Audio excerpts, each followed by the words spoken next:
Vamos ya a entrar hoy en estos comentarios que hace Adrián von Speyr sobre el Evangelio según San Juan.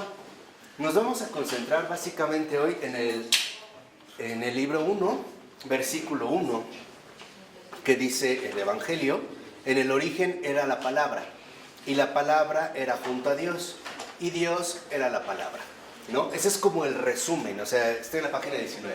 Ese es como el resumen sintético con lo que empieza precisamente el Evangelio según San Juan.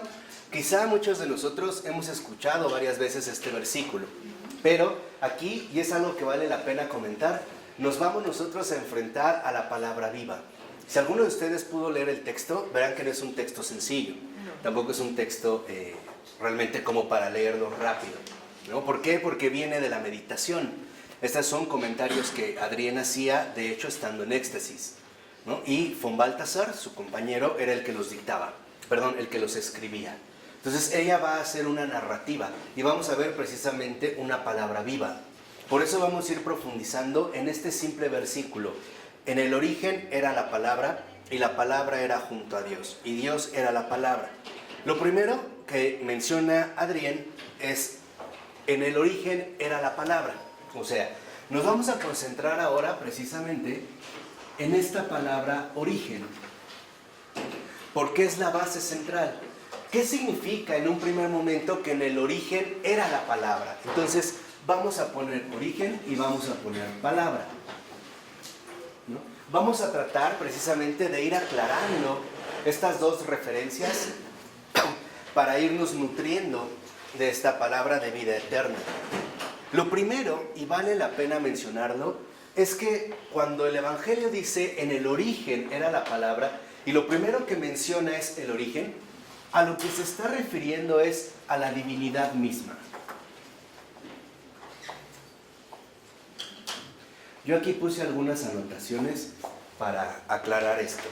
Cuando el Evangelio habla del origen, el origen es Dios mismo, es la divinidad misma, es el único sostén de todo.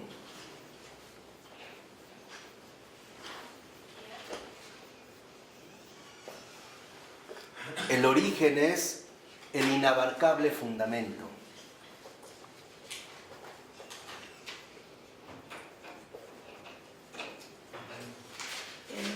El único Sostén de todo, el inabarcable fundamento.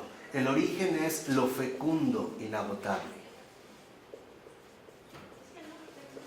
Por decirlo así, cuando San Juan menciona en primer lugar al origen, se está refiriendo a Dios mismo.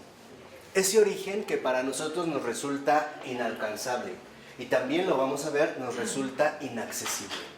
Es la divinidad misma, el origen es aquello de lo cual brota absolutamente todo. En ese sentido es el origen de todo. Por eso es el único sostén de todo. Es el fundamento de todo lo creado, de todas las cosas. Por eso es también este origen lo fecundo inagotable. Porque de este origen sigue brotando también el desarrollo continuo de la creación. Este origen es precisamente la divinidad misma, es Dios mismo. Por ello, cuando mencionan ahora, ¿no?, en Adrián, que la palabra no era el origen, no es que esté diciendo que no era Dios mismo. Es precisamente para no incurrir en uno de los graves errores heréticos que trajeron también bastantes complicaciones. O sea, decir que la palabra era en el origen es lo mismo que decir que la palabra era en Dios. Y esta palabra que está en el origen, a su vez, es, por así decirlo, la manifestación de este origen. Es lo que nos los va a hacer accesible. ¿Por qué? Porque este origen es, digamos, precisamente de donde emana todo. Es Dios mismo, por eso les decía, es la divinidad misma. Lo dice Adrián más o menos unos 4 renglones de que inició. Dice, el origen es inicio primordial, es comienzo, es nacimiento. O sea, el origen es el inicio primordial. De este origen proviene absolutamente todo. De tal manera que este origen, en efecto, es Dios. Es Dios mismo este origen, es la fuente de la cual ha brotado absolutamente todo. Por eso Adrián menciona estas 3 palabras: inicio, comienzo, nacimiento. Todo ha tenido su inicio en este origen, o sea, en Dios. Todo ha tenido su comienzo en este origen, o sea, en Dios. Todo ha tenido su nacimiento en este origen, o sea, en Dios. ¿Hasta el verbo? ¿Hasta el verbo? No, vamos a pasos. Este es el primer punto para aclararlo bien hacia lo que nos estamos dirigiendo. Por eso dice también en este sentido Adrián, que la palabra en cuanto tal, no era el origen y el origen no era la palabra. ¿En qué sentido menciona que el origen y la palabra no eran exactamente idénticos? Para no confundir a las personas divinas, la hipóstasis. La palabra es palabra y era en el origen. Ya era también. ¿Qué quiere decir? Que la palabra no ha sido creada por este origen, sino que la palabra también comparte exactamente la misma divinidad del origen. O dicho más brevemente, que en efecto la palabra también es Dios. Eso es lo que estamos diciendo, o sea, refiriéndolo ya en un ámbito muchísimo más profundo, muchísimo más concreto. Por ello, en lo que insiste ahora de la palabra, más o menos unos 7, 8 renglones antes de acabar, dice, la palabra es la expresión, la lengua, el cumplimiento, la luz. Fíjense, ustedes quizá han oído hablar en los padres de la iglesia que hablan de que Dios es tinieblas. Pero cuando hablan de tinieblas, están hablando porque se trata de un origen que para nosotros nos resulta inaccesible. Si no estuviera la palabra, nunca tendríamos acceso al origen. Dicho de otra manera, no podríamos conocer a Dios y no podríamos entrar en contacto con Él de ninguna manera. La palabra en este sentido es expresión, es lo que nos hace accesible a nosotros este origen. Es precisamente lo que nos los torna, en ese sentido, a nosotros nos facilita, ¿no?, el encuentro con este origen. Por eso dice también a continuación, es lengua, es cumplimiento, es luz. ¿En qué sentido la palabra es cumplimiento? La palabra da forma a todo lo que está en el origen inacabado. Es la palabra literalmente la que va a llevar a su cumplimiento toda la fecundidad de este origen. Es la potencia, ¿no? Sí. O sea, es el cumplimiento, es la realización. La palabra en este sentido también es ya la realización. Por decirlo así, aunque no me gustaría mucho usar estos términos, pero cuando hablamos del origen, estamos hablando de la esencia misma de Dios, por llamarlo de alguna manera. Es este origen que para nosotros realmente es tan inaccesible que únicamente podemos acceder a él a través de la palabra. La palabra es la realización de todo lo que está precisamente palpitando en el origen, ¿no? La palabra es justamente lo que concretiza, lo que lleva a cumplimiento, lo que da expresión a lo que contiene inagotablemente este origen. Es decir, ¿qué es lo que realiza la palabra? La creación entera. Esta creación que ya está dada desde el origen. La palabra es la que precisamente la va a llevar en este sentido a cumplimiento.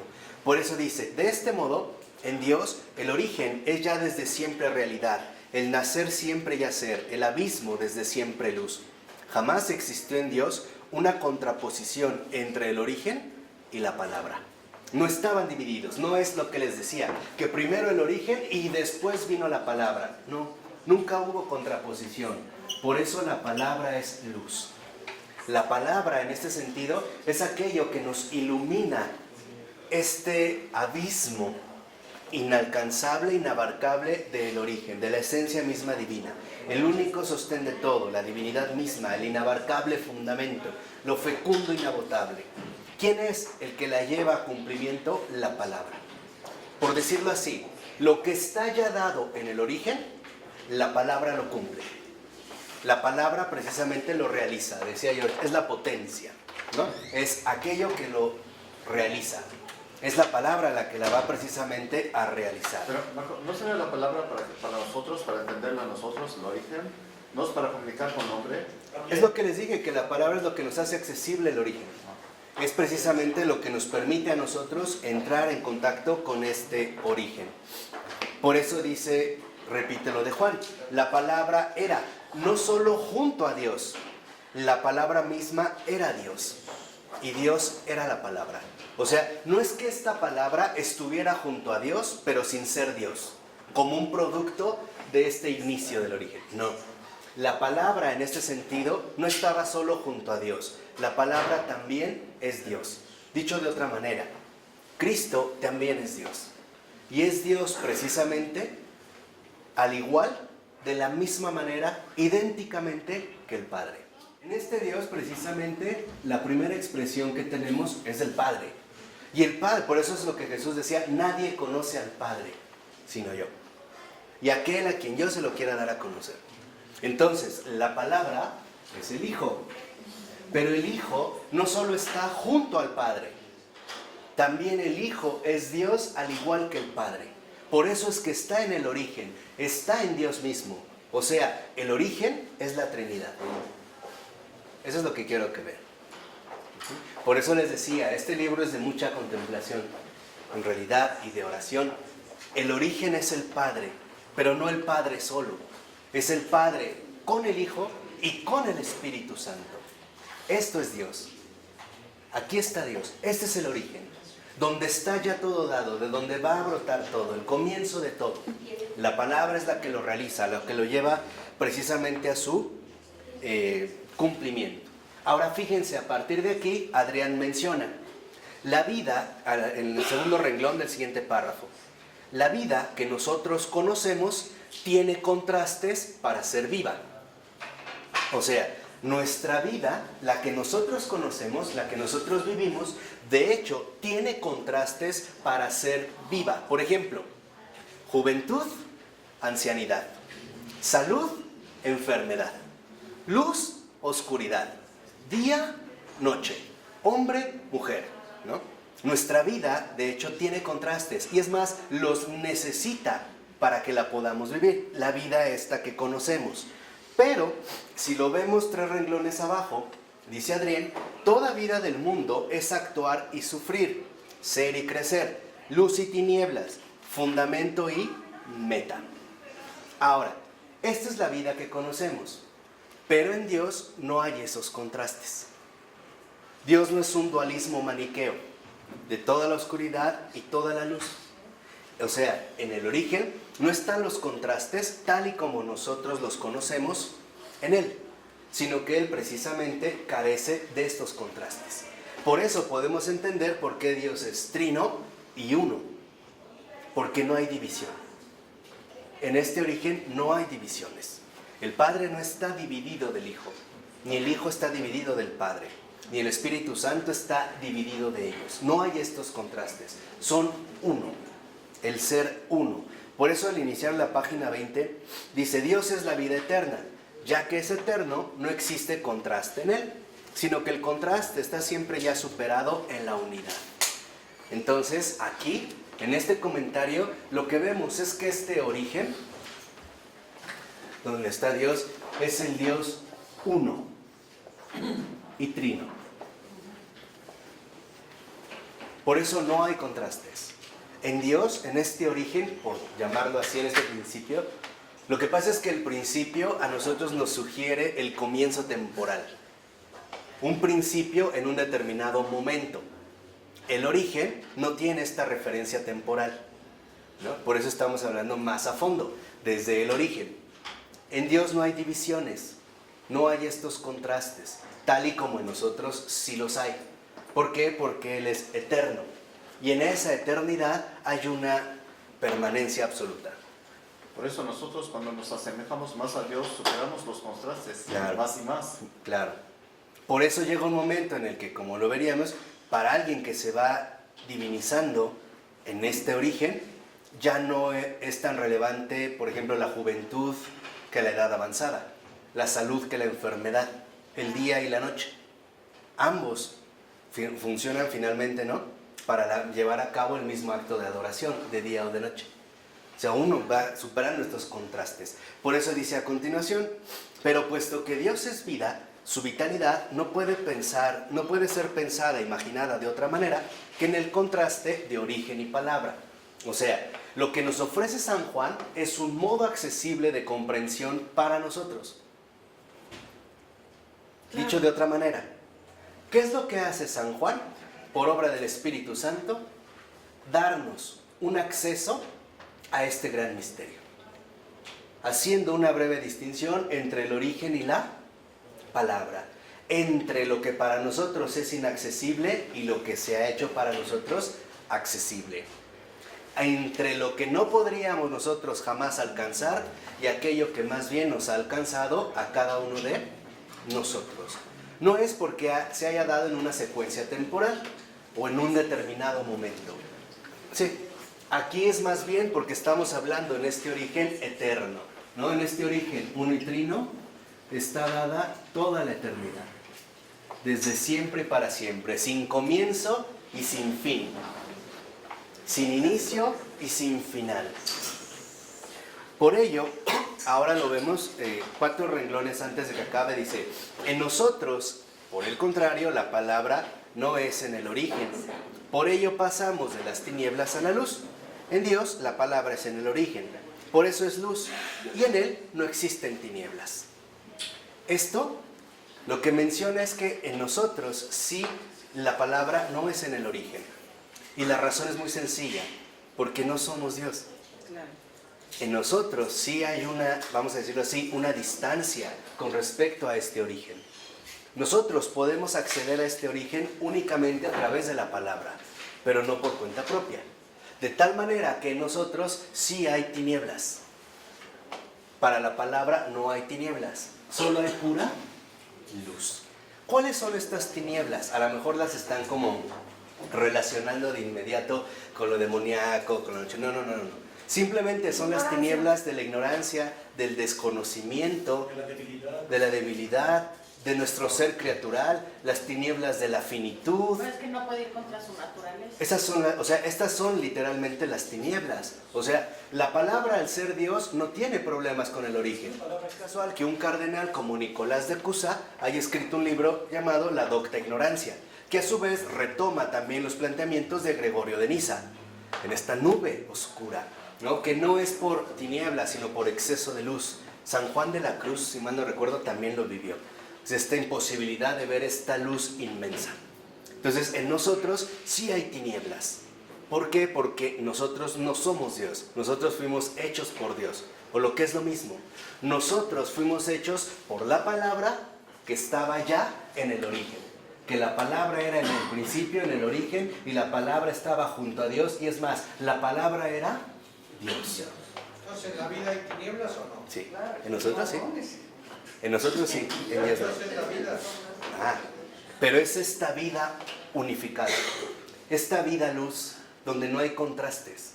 ¿Por qué no hay contrastes? Porque Él es, no desde toda la eternidad misma, pero la vida como nosotros la conocemos, no solo tiene contrastes, Rafa, los necesita para poder ser vivida. Te voy a poner un ejemplo muy sencillo. Si la vida tal y como la conocemos no tuviera contrastes, jamás un bebé crecería. Quedaría paralizada. No se daría un devenir, un cambio. Esto no lo entiendo. No habría un desarrollo.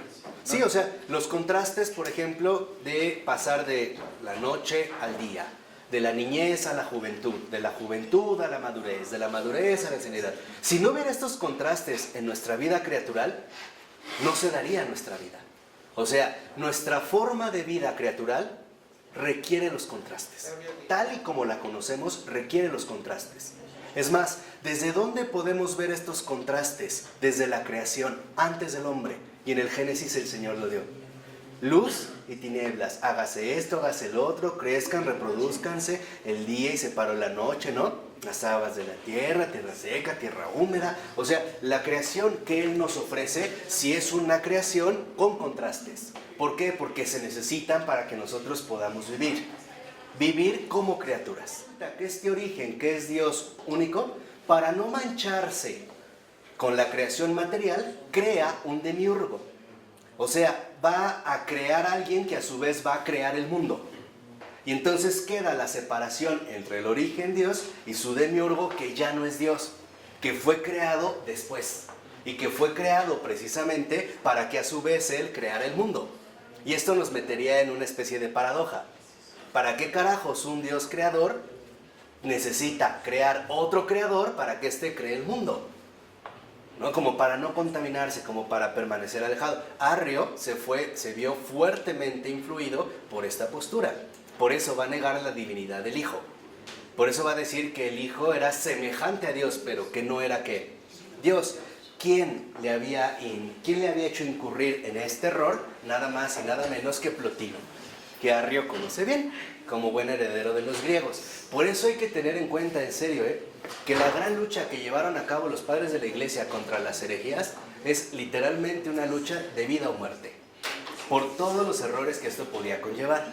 Incluso después veremos a partir de Arrio un Eusebio de Cesarea, también imbuido por estas posturas arrianas, que al escribir su biografía sobre Constantino terminará diciendo que el emperador es la representación terrenal de Dios, cosa que no venía de ahí, venía de Arrio. ¿Por qué? Porque si se necesita un representante, Eusebio de Cesarea se lo inventa y se lo inventa a través de la figura de Constantino.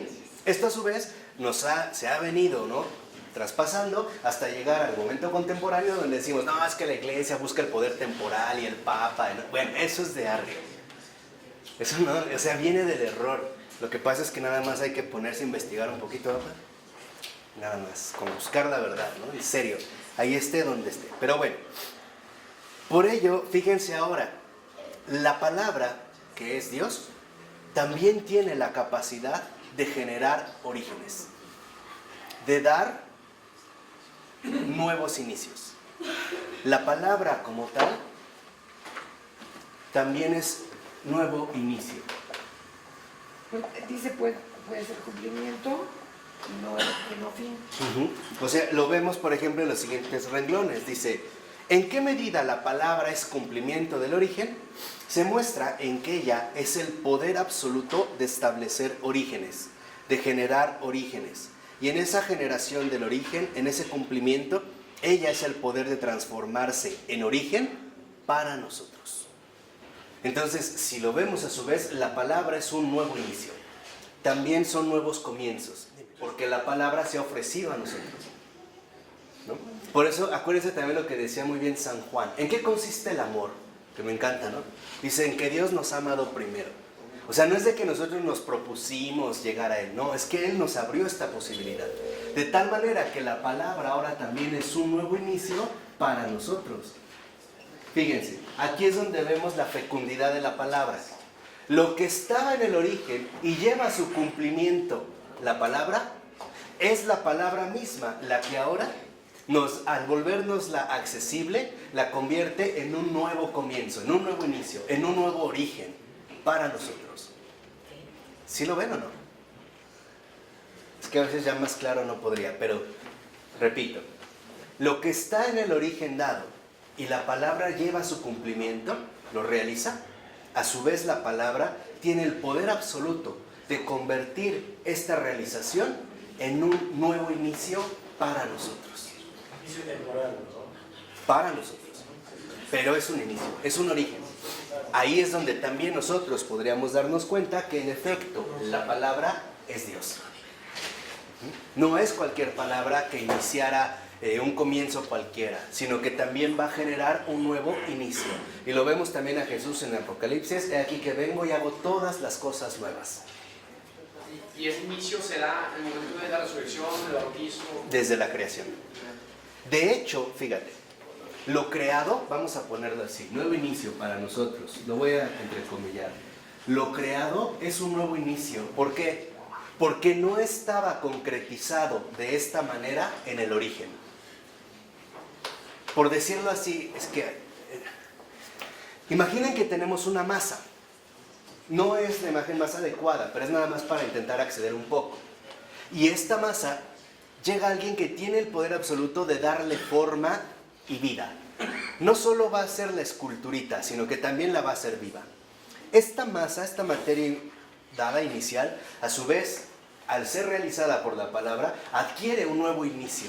¿Por qué? Porque ahora este nuevo inicio está dirigido hacia nosotros. Dicho de otra manera, ¿por qué creó Dios el mundo? Pues para nosotros. ¿A través de quién? Su palabra. De su palabra. ¿En quién estaba pensando desde el origen y desde toda la eternidad Dios? En nosotros. No es un amor que uno tiene que conquistar. Miren, El amor de Dios no se conquista, el amor de Dios se recibe, porque ya está dado, ya es algo dado, dado desde siempre. ¿Y cómo se concretizó el amor de Dios? ¿A través de qué? De la palabra. Incluso todavía no hemos llegado al extremo de que la palabra se hace carne. Todavía ni siquiera hemos llegado ahí. Nada más estábamos en el origen, era la palabra. Pero aquí podemos ver ya el designio de Dios.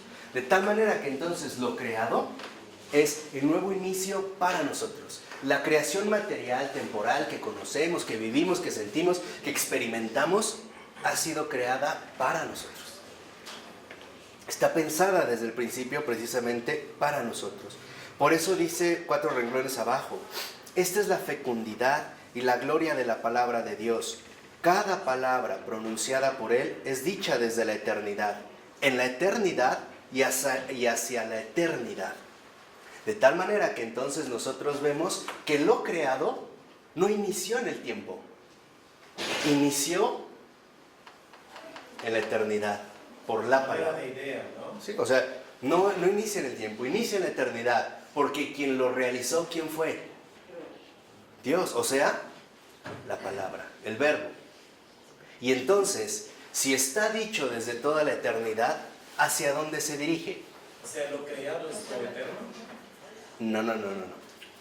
Lo creado ha sido creado por Dios, desde la palabra. No como una realidad coeterna que compita con Él. No es eso lo que digo. Lo que digo es que lo creado, al ser hecho por la palabra, tiene su origen en la eternidad, no en el tiempo. ¿Por qué tiene su origen en la eternidad? Porque el que lo lleva a cumplimiento en el origen del Padre es el Hijo, y el Hijo también es Dios. De tal manera que entonces la creación entera viene de la eternidad y se dirige a la ¿qué? A la eternidad. No es algo que violente. Este mundo va a pasar. Este mundo no es algo definitivo. Pero mientras dure, y lo que dure, la eternidad es el propósito de lo creado. O sea, lo creado viene de la eternidad por la palabra y se cumple o se dirige a la eternidad. Pues tiene razón la ciencia. ¿Sí? Aquí nosotros vemos el alfa y la omega. Ahora entendemos por qué también, en palabras de San Juan, el Señor nos dijo: yo soy el alfa y la omega. Quien lo ha hecho todo es la palabra que estaba en el origen. Y lo ha hecho Él siendo Dios desde la eternidad, y lo ha hecho literalmente para toda la eternidad. Si nosotros profundizáramos un poquito más, veríamos qué es esto, justamente lo que permite a la palabra irrumpir en el transcurso temporal de la historia y cambiar los tiempos. Nada más piénsenlo, nada más se los dejo así de pasada. Explícalo. No, ya para seguir en el texto, pero esto nos daría precisamente la luz necesaria para entender por qué la secuencia temporal que le ha sido asignado al mundo, a la creación entera, no tiene literalmente una meta establecida o cronométrica, según medida de números. ¿Por qué? Porque si la palabra estuvo desde el principio, antes de lo creado, entonces lo creado no le es ajeno a esta palabra, no violenta. Por eso la palabra puede dar nuevos inicios en cualquier instante. Ejemplos, conversiones. Ejemplos, los santos. Ejemplos, la Eucaristía. Ejemplo, el crecimiento de una flor. De hecho, las cosas permanecen, lo decía San Pablo, ¿no? En Dios somos, nos movemos y existimos porque la fuente fecunda de esta subsistencia es la palabra. Cuando la palabra nos crea, se compromete con nosotros desde el principio hasta ¿qué? Hasta el final. Nos echa para atrás. Él ya ha estado comprometido. ¿Y cómo vemos su compromiso radical de la palabra? En su cumplimiento. Ahí está lo creado. Ahí está. No hay que buscarle ahí como cosas raras. Ahí está. Por eso dice 4 renglones antes de que acabe: su palabra es fuerza pura. En su palabra y solo en ella todo lo creado es creado. Y sin su palabra no es creado nada de lo que es creado. Todo lo creado viene de Él. Todo fue creado por Él y para Él. Todo. Ahí está el alfa y la omega. ¿Qué significa? ¿Ah? ¿Qué significa eso? Alfa y omega. Sí, el principio y el final. ¿Cómo? ¿No? Como aquí sí, como principio y final de todo lo creado. ¿Qué quiere decir? Que nuestra verdadera esencia no es temporal, es eterna. No quiere decir que somos eternos, quiere decir que nuestra esencia está dada en la palabra, por eso anhelamos lo eterno. Y hay ejemplos muy concretos de este deseo de eternidad. Cuando iniciamos algo queremos que dure, queremos que perdure, que dure para siempre. Las grandes elaboraciones de las obras de arte fue precisamente por fidelidad a la palabra, por este deseo ardiente de eternidad. Que esta catedral dure por los siglos que de los siglos. ¿No en latín se decía per secula seculorum? Sí.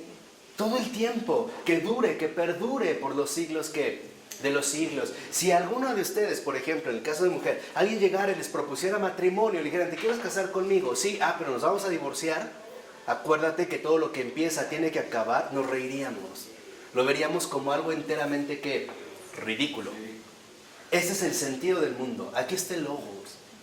De tal manera que entonces el tiempo, y vuelvo a insistir porque ya lo vimos, el tiempo solo tiene sentido en el fundamento de la eternidad. El tiempo no existe por sí mismo. El tiempo abre cada instante, le abre el paso a la eternidad, muere a sí mismo. Por eso el tiempo es una nobleza, es un caballero. También razónenlo, medítenlo. Pero el tiempo es un caballero, muere a sí mismo, nunca se queda absolutamente ¿qué? Nada. Cada minuto pasa, cada minuto transcurre, no quiere aferrar ningún instante. ¿Y por qué no quiere aferrar ningún instante? Porque el tiempo está al servicio de la palabra, porque el tiempo espera de la palabra un nuevo inicio. ¿A cada qué? A cada instante, a cada momento. El tiempo es fiel servidor de la palabra. ¿Por qué? Porque sabe que lo creado, solo muriendo así a cada instante, vendrá el nuevo inicio de la palabra. Rehacer y recrear todas las cosas, a cada instante, a cada momento. Ustedes, por ejemplo, ahorita pueden ver esta Nochebuena, pero en todo lo que llevamos, cada instante es creada por la palabra, sostenida por la palabra. Por eso abrir los ojos es ya una novedad. El problema es que lo vemos ya todo como hecho. ¿Por qué? Porque perdemos de vista ¿qué? La palabra. Tan es así que hasta en nuestra experiencia cotidiana lo podemos percibir. Si tú vieras un anuncio de Sony o de otras marcas fabuloso, súper iluminado, al principio te llamaría la atención, pero poco a poco te iría aburriendo. Pero yo te pregunto, ¿cuándo te aburre un cielo estrellado? ¿Cuándo has dicho, ay, las mismas estrellas, ay, la misma montaña, es el mismo océano Pacífico? ¿Por qué no te aburre? Entiéndelo, ¿por qué no te aburre? Porque viene del origen. Porque cada vez que tú lo contemplas es algo nuevo, viene del origen. Y la palabra es precisamente la que nos toca. Por eso las cosas creadas por el Señor no nos aburren. Por eso es que no son aburridas. Ahí se ve la fecundidad inagotable de la palabra. Por eso la palabra es Dios. Ahí se ve incluso en nuestro ámbito más inmediato. O cuando se han aburrido de tener manos. Cuando dijeron, ya me aburrió mi dedo pulgar. Ya, como que ya me aburrió tener 2 ojos. Ahora quiero 3. Nada. Viene esta fecundidad inagotable. Por ello, en la página 21... dice también, ahora lo vemos, que es un actuar eterno, puesto que es vida eterna. Aquí está. Este nuevo inicio de la palabra, de lo creado, es también un acto nuevo. Es un acto nuevo, un acto renovado, justo porque está sostenido en la palabra. Por eso yo estoy convencido de que los pájaros en la mañana al despertar, lo primero que hacen es cantar. Se maravillan de las plumas que se les dio del día y esa es su alabanza al Señor. Así es como lo adoran, ¿no? Por ejemplo, una rana, Chesterton lo veía muy bien, ¿no? Con esa intuición fenomenal. Decía Chesterton, ¿qué es lo que más le gusta hacer a una rana? Saltar. Y cada vez que salta, ¿qué dice la rana? Dios mío, mira qué brincos me haces dar. Es esto. Es esto. O sea, esta es la palabra, ¿no? Esta es la palabra de la que estamos viviendo. Por eso dice a continuación, dice en este párrafo, más o menos 4 renglones antes de que termine: en nosotros la palabra no es en el origen, por ello pasamos de la tiniebla a la luz. En Dios la palabra es en el origen, por eso luz, y en Él no existen tinieblas. O sea, nosotros estamos llamados también a atravesar una conversión, un retorno, pasar de las tinieblas a ¿qué? A la luz. O dicho de otra manera, pasar de lo inmediatamente dado, del ámbito de lo creado, al encuentro vivo con la palabra. O si lo quieren en otros términos más bonitos, pasar de las tinieblas a la luz, de lo visible a lo invisible. Pasar de lo que se ve al que no se ve, pero lo hizo todo. Es como la parábola de la semilla, ¿no? Cuando dice que el sembrador no sabe cómo creció, cómo brotó. Él sembró y no supo. Cuando se dio cuenta ya estaba crecido, ya estaba precisamente hecho. Por ello entonces, ahora, estamos en la página 20, ¿verdad? Sí, y hacia la eternidad. Ok, en la página 21 de este actuar eterno, fíjense lo que dice en el segundo renglón. Cuando ella, la palabra, toca algo, genera vida. Esa era mi pregunta. Ah, aquí viene. La palabra es la vida. Y todo lo que la palabra toca, lo vivifica. Porque la vida del origen no es la vida de la criatura. Claro, es que aquí también viene un poco nuestros problemas con la tradición de las categorías griegas. Pensamos la vida como un accidente, como algo que de lo cual pudiera prescindir o no. No, aquí la vida es, vamos a decirlo así, Dios mismo que se da. Todo lo que toca su palabra lo vivifica. Pero es semejante. Es semejante, claro, es semejante porque es criatura, pero sí tiene esa vida. Sí tiene esa vida creada. Por eso vemos, según San Pablo decía, y la creación entera gime, ¿no? Está viva. O sea, todo lo que ha tocado la palabra está ¿qué? Vivo. Y esto lo digo precisamente para que vayan rompiendo estos esquemas. Una palabra, una piedra también está viva. No es algo inerte como nos hizo creer la ciencia, unos minerales que no. En esta tabla que viene de Porfirio, otro hereje, atacador de la verdad, de la Iglesia Católica, más para que vean de dónde vienen, Toda que la ponía creación es vida. todo lo que él ha creado tiene esta vida. ¿Por qué? Porque la palabra es vida. Entonces, el acto nuevo es la vida dada. Vive. Es más, habría, por ejemplo, dos casos muy concretos de situaciones extremas para que vean a lo que me refiero. Cuando han habido algunas apariciones, me parece que fue de Medjugorje, y al pasar en unos árboles, los árboles se inclinaron. Y ahí se ve, reina de todo lo creado, los árboles se inclinan. En Ana Catalina me di cuenta que cuando Jesús fue golpeado y arrojado del puente y cayó, ¿se acuerdan de la película, no? Con el lazo. Bueno, cayó y él dice que él, si no hubiera sido por la misericordia del Padre, Jesús hubiera muerto porque cayó contra una piedra de cabeza. Se hubiera partido el cráneo. Pero María, que fue recorriendo la cruz y todo, vio que esta piedra se había hecho como una almohada, suave. O sea, en lugar de repeler al Creador, como que lo acolchonó. Es para que vean esta vida. Entonces decía también San Alfonso María de Ligorio, que mejor una piedra, porque también guardaron las reliquias de las rodillas donde cayó Jesús, se hubiera roto los huesos, que mejor una piedra tuvo compasión de su propio Creador al acogerlo que un hombre, por quien precisamente se encarnó. Que mejor una piedra es más compasiva que el corazón humano. ¿Por qué? Porque, exacto, tiene un proceso de formación.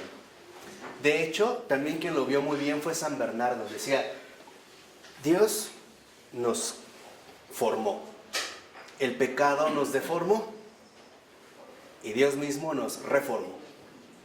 Eso es precisamente, ¿no?, la secuencia a la cual nosotros estamos llamados. Por eso es que se necesitan los contrastes, para que podamos tener un avance. Precisamente, ¿por qué nos da contrastes el Señor? Porque también nos dio el tiempo. ¿Para qué nos dio tiempo Dios? Pues para llegar a la eternidad. Para eso nos dio el tiempo. Por eso el tiempo es un aliado, les decía, es un caballero. De verdad es un extraordinario servidor del Señor. Por eso dice a continuación, la palabra de Dios puede hablar también sin un oyente. No está destinada al diálogo con un interlocutor de igual rango como la palabra humana. O sea, Dios es Dios en sí mismo. ¿Por qué? Porque no es alguien solo. No necesita ser escuchado por otro, como nosotros. No es una necesidad de que alguien le escuche. Aparte ya sabemos que es Dios trino y uno. Aquí sí vemos literalmente esta omnipotencia divina, ¿no? Dice a continuación, dice abajo, frente a la palabra de Dios, el oyente o interlocutor es tan ínfimo y poco esencial que por de pronto su opinión, su aceptación o rechazo está todavía lejos de la palabra. Puede influenciarla aún menos de lo que ya lo hace el ser del mundo del hombre. La palabra genera, sea que lo queramos o no. Si ella es dicha, entonces actuará. Y en esa acción se demuestra que la palabra es cumplimiento incondicional. Fíjense, y esto también es algo muy importante. Cuando Dios habla, lo que dice se cumple. Pase lo que pase. Por ejemplo, cuando el Señor le dijo a Mateo, sígueme, ese seguimiento se cumple. Desde que Él lo ha dicho hasta el final. ¿Por qué? Porque es la palabra la que lo ha emitido. Es precisamente esta palabra la que lo ha emitido. Por ello dice a continuación, porque la palabra que lleva cumplimiento es creadora, porque establece y genera un origen, ella tiene en sí el origen. Sí, ella es en el origen. Y dice a continuación, ella es en el origen, no deviene desde el origen. O sea, no vino después. Ella ya es palabra, ella ya es Dios desde el origen. Que apareciera después. Deviene como si después el origen apareció. Como si hubiera sido creada, ¿no? O sea, no igual en este sentido a Dios. Por ello, vemos, por ejemplo, en la 21, 4 renglones antes, dice, porque la palabra tiene en sí el origen, en ella ningún cumplimiento es un fin, así como nada de lo que Dios dice o muestra posee un fin en la que no esté escondido un origen como una semilla. Y esto es algo extraordinario. Todo lo que Dios ha creado no puede alcanzar un fin definitivo. Sí, o sea, todo lo que Dios ha hecho contiene semillas de nuevo inicio, porque todo lo hecho fue hecho por la palabra, y la palabra puede hacer nuevas todas las cosas. Así que todo lo creado por Dios es inagotable. Solo Dios lo puede agotar y desbordar. Nosotros literalmente no. Por eso es lo que les decía, aunque nosotros conozcamos mucho acerca de muchas cosas, no agotamos lo que hemos conocido. Siempre van apareciendo aspectos nuevos, que de hecho nos resultan como inagotables, ¿no? Que no podemos literalmente agotar. Por ello dice a continuación en la 22, mejor, ella es siempre el origen de algo nuevo. Todo lo que la palabra toca lo hace algo nuevo. Aquí es donde aparece este nuevo inicio, les decía, esta vida dada, este acto nuevo, esta novedad. O sea, la palabra de lo creado es una novedad.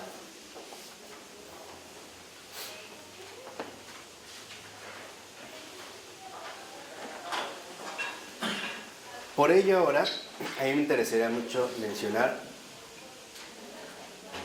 que la palabra es también, por así decirlo, el medio que Dios emplea para darse a conocer. La palabra es lo que tiende el puente entre nosotros y este origen que nos resultaría inaccesible. Es la escalera de Jacob. ¿Se acuerdan? Es lo que suben y bajan. Es la palabra, por así decirlo, la que conecta plenamente al cielo con la tierra. Es la palabra la que nos hace accesibles a Dios y también la que nosotros nos hace accesibles para Dios. Este es el encuentro vivo. La palabra es la revelación. Es Cristo, es Jesús. En esta palabra precisamente lo que vemos es ya se manifiesta para darse a conocer, precisamente para hacernos accesibles a Dios y también nosotros a Él. Por ello, si lo vemos en la 22, en el último párrafo dice, por ser origen, declara que es. Por ser palabra, Él anuncia quién es. Se manifiesta todo. Pero aquí, que hable el Evangelio de origen, lo que nos está diciendo es que Dios es. Solo Él es. Acuérdense también con Moisés. Todavía no se ha revelado la palabra, ¿no? ¿Quién me manda? Tú les dirás, yo soy el que soy. Yahvé te envía. Qué rara respuesta, ¿no? Yo soy el que soy. Aquí está el origen expresándose. ¿Qué es? Es lo que afirma su origen. Pero en la palabra, ahora sí, lo que aquí se aclara es quién es. A ver. Son dos ámbitos de manifestación distintas. El origen, al ser Dios mismo, se manifiesta que Él es el origen de todo. Pero en la palabra ahora sabemos quién es este origen. ¿Quién es? Padre. Acuérdense con Jesús, quien me ve a mí ve al Padre. El Padre y yo somos ¿qué? Una cosa. Entonces, ¿cómo se va a revelar en la palabra este origen? Como Padre. Ya no es este origen inabarcable, inaccesible, atemorizante o infinitamente lejano. Es la palabra la que la ha venido a revelar. Por eso dice a continuación, si el mundo conociera a Dios solo como origen, entonces no sabría quién es Dios, como le pasó a los paganos. Los paganos hablan de la divinidad, hablan de Dios, pero como origen lejano, no sabrían quién es. Por eso los paganos no le dicen a Dios Padre, no lo conocen. Solo la palabra nos lo ha revelado. Es solo la palabra la que nos ha aclarado quién es Dios, no qué es. La palabra en el sentido de creación de Jesús. ¿De los dos? De los dos. La creación hecha por Jesús, por esta palabra. Por eso dice, si solo nos quedáramos con el origen, no sabríamos quién es Dios. Hablaríamos, ahora sí, de un poder supremo, de un ser supremo, como lo que mucha gente dice, ¿no? Yo sí creo en Dios, en alguien por ahí, pero en realidad no sé quién es, de manera concreta. Eso, La palabra nos dice quién es. exacto, la palabra ya nos dijo quién es Dios, y ya sabemos quién es Dios. Es Padre, es Hijo y es Espíritu Santo. Por eso también, ahora sí, San Juan lo va a expresar muy claramente adelante diciendo Dios es amor. Eso es lo que se ha manifestado. Y esto, ¿quién nos lo dio a conocer? La palabra, el Hijo, que Dios es justamente amor. Por eso dice a continuación, el origen es el Dios frente al cual no existe acceso alguno. Si la palabra no hubiera venido por nosotros, nosotros jamás hubiéramos podido acceder a este origen, Jamás. Por decirlo así, nuestro acceso a Dios estaba imposibilitado para siempre, No había posibilidades de llegar a Él. Lo hubiéramos entendido como teorías, ideas, especulaciones. Ahí tenemos un Platón, ¿no? Sediento también de esta verdad. En el caso de María, o sea, Pero María está vinculada a la palabra. María sin la palabra no es nadie. Sé que suena feo, pero es para que lo vean así. María solo es por el Hijo. Si María no hubiera tenido la palabra, hubiera sido una más, ¿no? Hubiera tenido este acceso. María es un acceso privilegiado, por eso les decía, es un caso muy en particular. Justo porque María lleva la palabra, ahora María también es, a su vez, la receptora de este origen y la que lo da a todos los demás, ¿no? Dice a continuación, este origen es lo inconmensurable, lo que a nosotros nos supera de tal modo que no solo no llegamos a comprenderlo, sino que su grandeza no nos toca en absoluto. Este origen es tan inconmensurable, tan divino, tan santo, que ni siquiera podríamos nosotros ponernos en comparación mínima. Ni siquiera nos tocaría. Esto, y es también para que quede claro, y creo que vale la pena mencionarlo, esta es la gran diferencia, por ejemplo, entre el católico y el judío. El judío reconoce este origen, sabe que Dios es, reconoce esta fuente de donde ha brotado todo lo creado, El pueblo hebreo, a diferencia de los pueblos paganos, se hablaban de un Dios creador. Y además un Dios que ha creado de la nada, que ha hecho todas las cosas de la nada. Sabe que Dios es, pero al no aceptar la palabra, ahora no sabe quién es. Esa es la gran diferencia. Por eso ahora nosotros podemos ver por qué en la práctica ortodoxa judía, o sea, en la escuela rabínica, que me parece que es la más seria, en este sentido, por eso ellos consideran que Dios ni siquiera puede ser pronunciado con un nombre, porque Él es tan infinito que hay una distancia inmensa entre Él y nosotros, aunque lo reconocen como origen y como Dios. Su creencia en este Dios que saben qué es, pero que no saben quién es, ni que pueden invocar por un nombre concreto, a través del cumplimiento de la ley. O sea, a través de una reglamentación moral.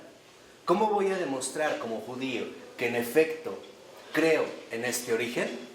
Pues comportándome según las leyes que Él me dio y quedándome aquí.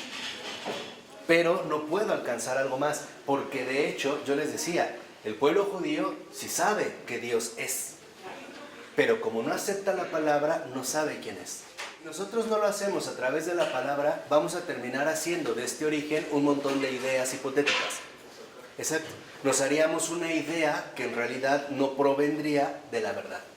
Terminaría, por ejemplo, ahí tenemos a un Epicuro que a mí me parece muy coherente, diciendo que Dios es tan Dios que no le interesan los hombres. Por eso Él está en su pachanga por allá y los hombres por acá. Entonces decía que no te espanten los dioses, pues no lo son. Entonces la idea que se va a formar precisamente de estos dioses. Por eso, para saber quién es Dios, es que está la palabra.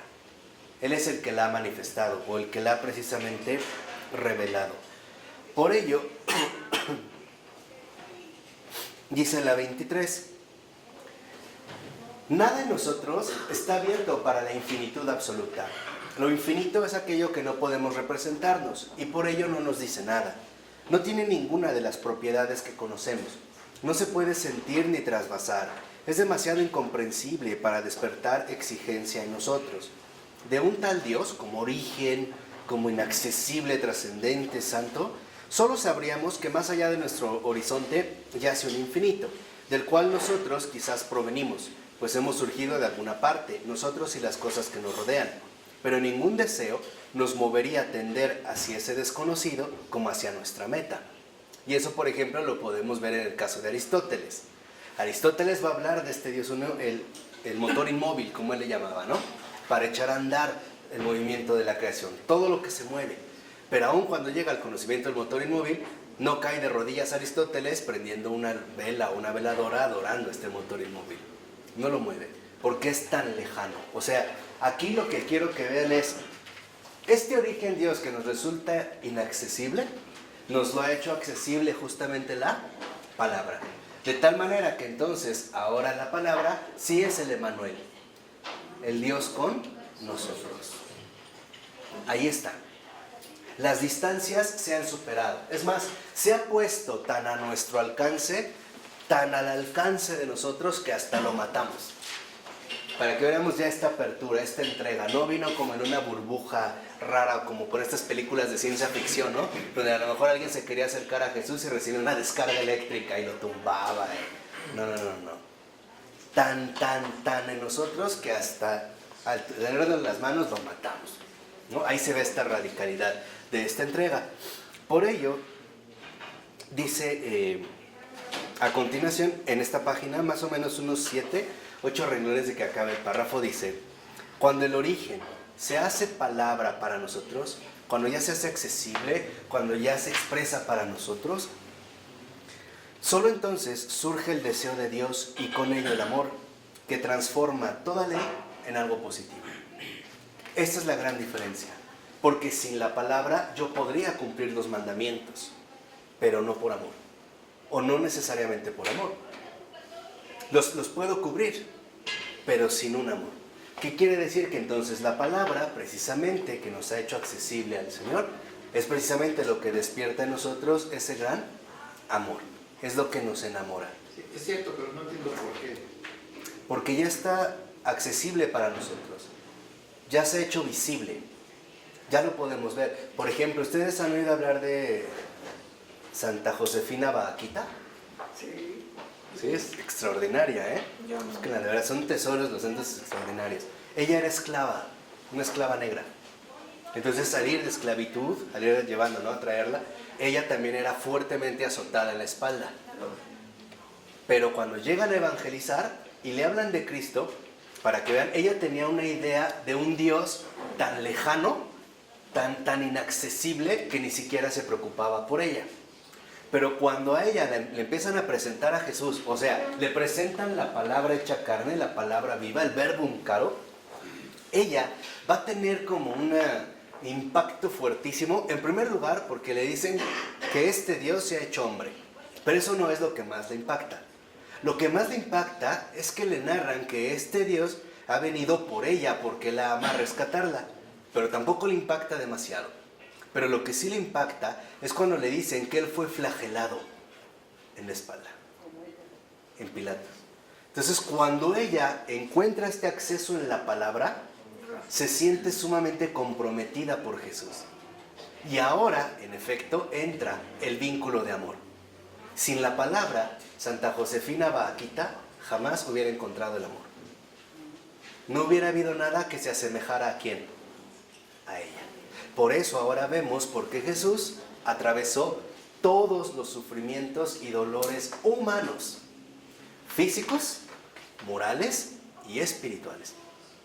Porque es el medio en el cual nosotros necesitamos más compañía, más comprensión y más consuelo. ¿O sí?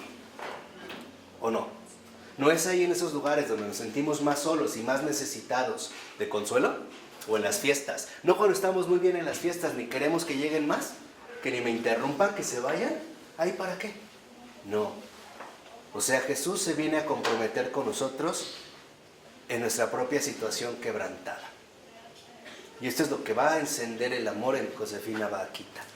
Por ello, entonces, dice a continuación en la 24, a partir del segundo renglón, dice: sin embargo, Dios nos habla en la palabra de dos modos.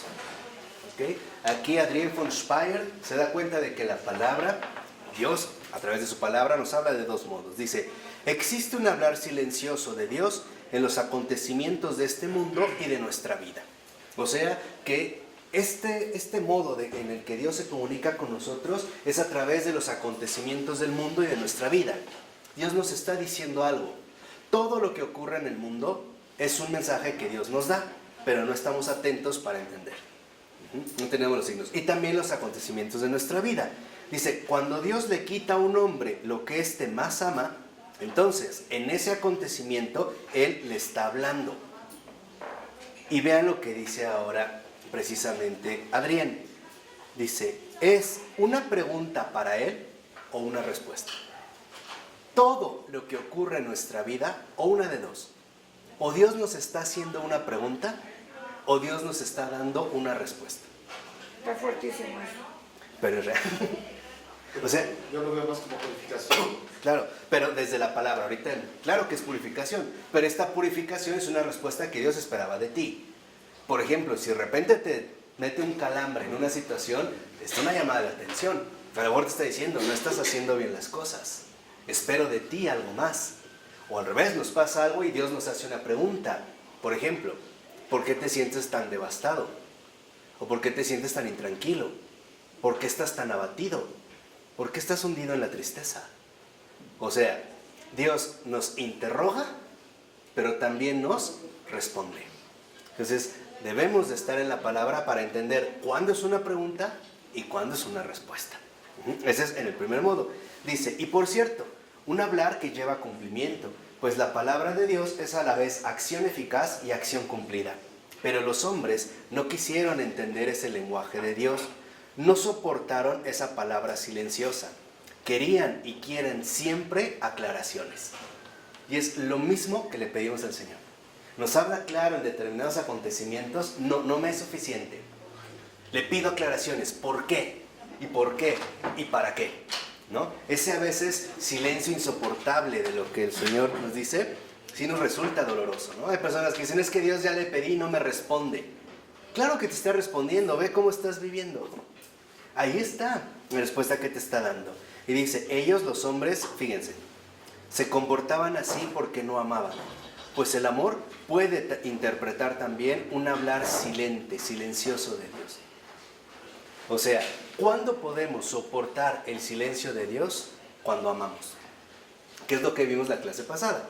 Cuando ya vivimos una confianza, una entrega, un abandono sinceros. Ya no tengo que estarle cuestionando al Señor por qué se fue, por qué murió, por qué el Señor me la quitó y no sé qué tal dicen estas canciones. Ya no. Es esto para que ames. Bueno, ¿verdad? No, o sea, ya yo me mantengo en este amor, por así decirlo, en un silencio comprensivo. Ya no le pido a Dios respuestas. Estoy atento. No, confiado, entregado. Ya no le pido respuestas porque ya estoy amando, ya estoy confiando en Él. Sé que lo que ocurre es para un bien mayor. Por eso fíjense ahora, dice, por ello Dios se ha separado de su propia palabra. No la ha conservado más en su seno. La ha enviado al mundo y les ha regalado a los hombres la palabra manifiesta. Por eso el Padre decide, en este caso, separarse del Hijo. Es que no hubo una separación, no hubo cambio de lugar, un descenso. Bueno, pero este descenso involucra una separación. O sea, bien o mal, un descenso, pero hay una distancia. O sea, ya el Padre, lo que habíamos dicho, decide también, por este amor, renunciar a su palabra. No la conserva para sí, sino que la da a los hombres. También decía San Juan, no tanto amó Dios al mundo, que envió a su único Hijo. Dice a continuación, y al aparecer en el mundo, la palabra se hizo comprensible a los hombres, se hizo audible y pudo ser comprendida. O sea, ¿quién nos viene a revelar a Dios? La palabra. Aquí sí, la palabra hecha carne. Todo lo que Jesús hace es lo que el Padre hace. ¿Se acuerdan que también Jesús lo dijo, no? Yo solo hago lo que he hecho ver a mi Padre. La forma en la que habla Jesús es la forma en la que habla Dios. Porque Él es Dios. La forma en la que piensa Jesús es la forma en la que piensa Dios. Lo podemos ver desde un caso muy concreto que a mí me llama mucho la atención.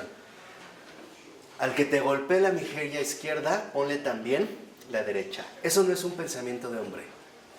Eso no es humano. No podemos con algo así. Al que te robe la túnica, dale también el manto. Perdona a tus enemigos 70 veces 7. No es humano. No es algo que nosotros podamos asumir con gran facilidad, ¿o sí? Yo les decía, si alguien te roba un auto, nadie le diría, oye, te faltaron 2, los tengo en las casas. Ven, ¿vamos en taxi? Ahorita yo te doy las llaves. No, o sea, a nosotros nos resultaría inaceptable, ¿verdad? Nada más para que vean en un caso muy concreto. Por eso dice a continuación, ella, la palabra, fíjense, comenzó a hablar las palabras de Dios en el lenguaje de los hombres. Ahora la palabra nos traduce el lenguaje de Dios a nuestro propio lenguaje. O sea, la palabra, en esta novedad también para nosotros, en esta luz, también ha asumido una forma humana. Ahora lo que dice nos resulta bastante accesible. No son a veces como esas teorías filosóficas intrincadas que quién sabe qué se está diciendo. No, vean los ejemplos que pone: pajaritos, piedras, árboles, ríos, molineros, reyes, ¿no?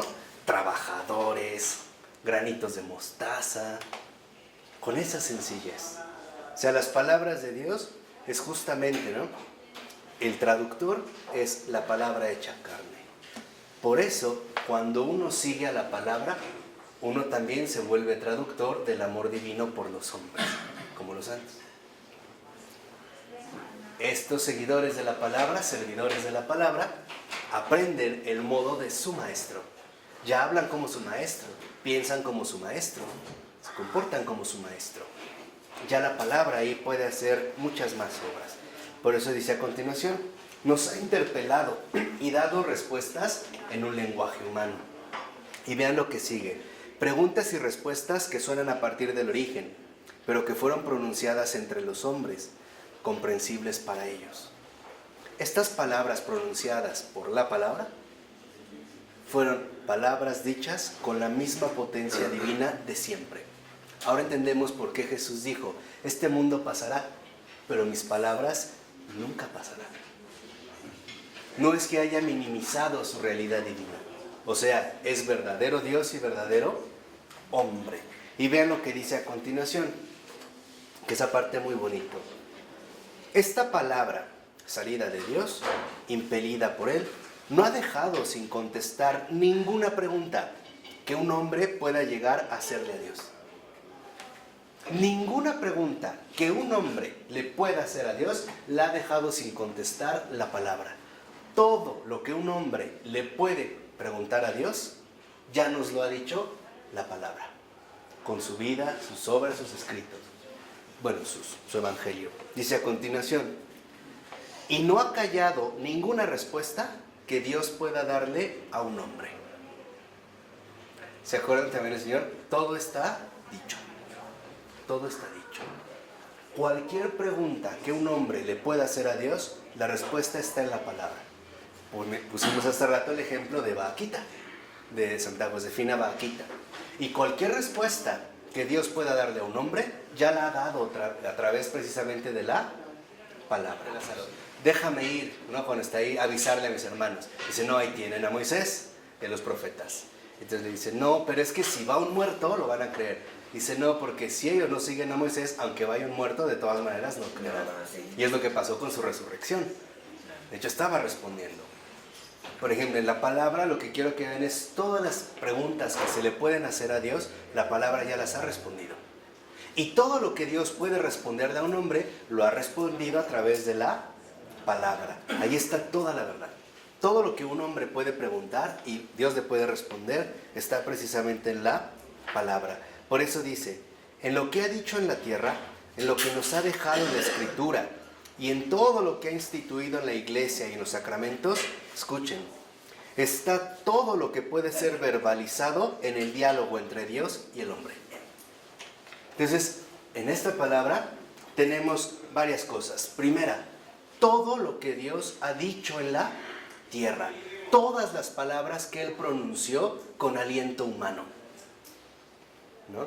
Con esta carne humana, todas las palabras dichas. Dos, en lo que nos ha dejado en la Escritura.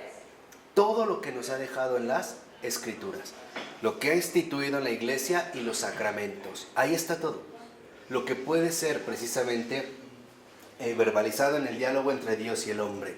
Por eso dice a continuación en los 3 últimos renglones, no solo Cristo, la palabra hecha hombre, oculto como fundamento y meta de todo lo tácito, está ya presente en cada palabra de la creación y del orden salvífico, sino también la iglesia y los sacramentos. O sea, no es que Dios, la palabra, o Dios a través de la palabra, se haya inventado la iglesia y después los sacramentos. Es que ya están configurados desde el principio con la palabra. Por eso es que la palabra está en su iglesia y por eso es que sus sacramentos son la palabra. O en un sacramento, ¿qué es lo que comemos? ¿Qué bebemos? Cuerpo y la sangre de Cristo. O sea, de la palabra. Ya están contemplados desde el mismo ¿qué? No es un invento humano. Ya vienen con la palabra. Ahí está la palabra.